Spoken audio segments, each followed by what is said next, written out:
Hi, I'm Hatem Kir, Counsel for the Justice Center for Constitutional Freedoms, with your update for Day 28 of the Public Order Emergency Commission hearings.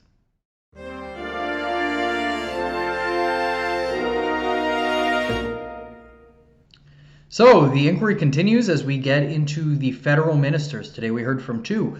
We heard from Minister Marco Mendicino, who's the Minister of Public Safety, and then we heard from Minister Dominic LeBlanc, who's the Minister of Intergovernmental Affairs. So starting with Mendicino, he was asked many questions about the role of operational independence of the police, them being able to make their own decisions separate from the government. Though a few points I want to focus on from his cross-examination. He was asked pointedly whether he thought the Section 2 threshold in the CSIS Act was met, and his reasons for why he thought it was met were that he thought that the CSIS definition, through their mandate in the role of investigations, was narrow. So he said this situation, it wasn't about a group or a lone wolf. It was about a protest that became illegal, in his words.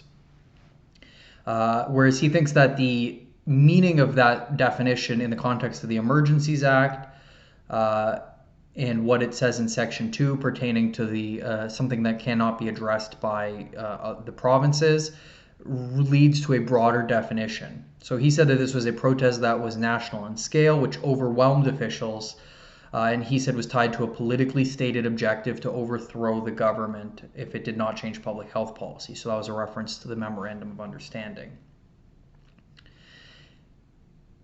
Though it came out at the very end, it was a document that was recently had redactions removed in response to a motion made by Brendan Miller for the Freedom Convoy. And these were notes of Alex Jagrick, who is someone in the Prime Minister's office. And the note had, it said Jody Thomas, NSIA, and under it, it said, quote, Section 2 CSIS Act, violence not met, end quote. So this was put to Minister Mendicino, and he responded that he was aware that that Section 2 under the CSIS Act was not met. So that statement on its own is pretty telling, given that that's the threshold for the Emergencies Act. Another point that came out today is he was asked about when he learned that the Prime Minister decided to invoke the Emergencies Act, and he said he learned sometime around the early afternoon on February 14th.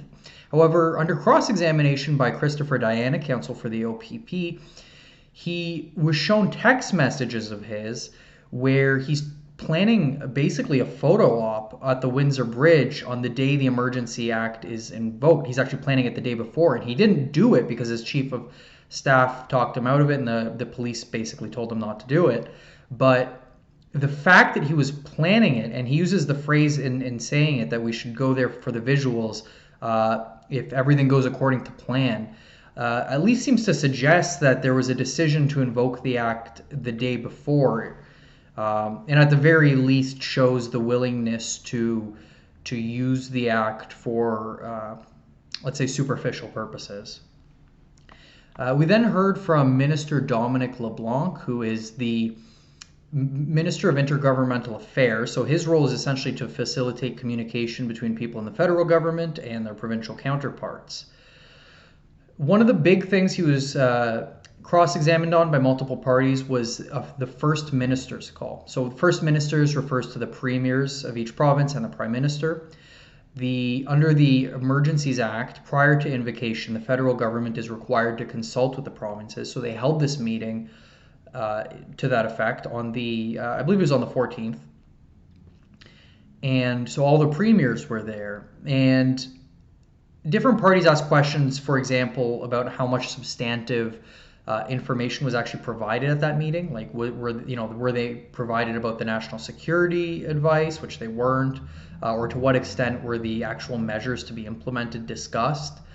And under cross-examination, I took him to comments from the premiers for Alberta, Manitoba, and British Columbia, who all made statements to some effect that their police forces were capable of dealing with the protests and various situations about the protests being underway to be cleared. So, for example, Premier Kenney said that assuming there's no surprises, the traffic should be flowing later that day, and that they had obtained the tow trucks and the drivers that they needed. Also, there was a comment from Premier Kenney saying that they were asking the federal government, and had done so before, to drop the trucker vaccine mandate because it was not necessary, given that truckers stay in their car the whole time and they were rapid testing anyways. So I took him also to a text message from that Minister LeBlanc was copying and relaying to, I believe it was Minister Alghabra. But he was a copy of a text message he had received from Premier Kenney, where Premier Kenney said that the trucker vaccine mandate was just dumb political theater and that calling the protesters Nazis didn't help either. And on a similar note, there was also a readout, so it's basically a summary of a call between Minister LeBlanc and Premier Ford. And at the very end of the call, Premier Ford told Minister LeBlanc that he was planning to announce a plan to end the COVID restrictions in Ontario. So that call happened on the 9th, and then Premier Ford was saying he was going to do it on the Monday, which is the 14th.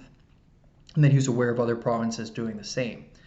Now, interestingly, Premier Ford said that the public was at a breaking point and that he had support from his chief medical officer of health to adopt a more aggressive plan. That seems to suggest that this was something Premier Ford was doing in response to the protests, though Minister LeBlanc resisted that suggestion, saying that Premier Ford didn't credit his decision to the protests.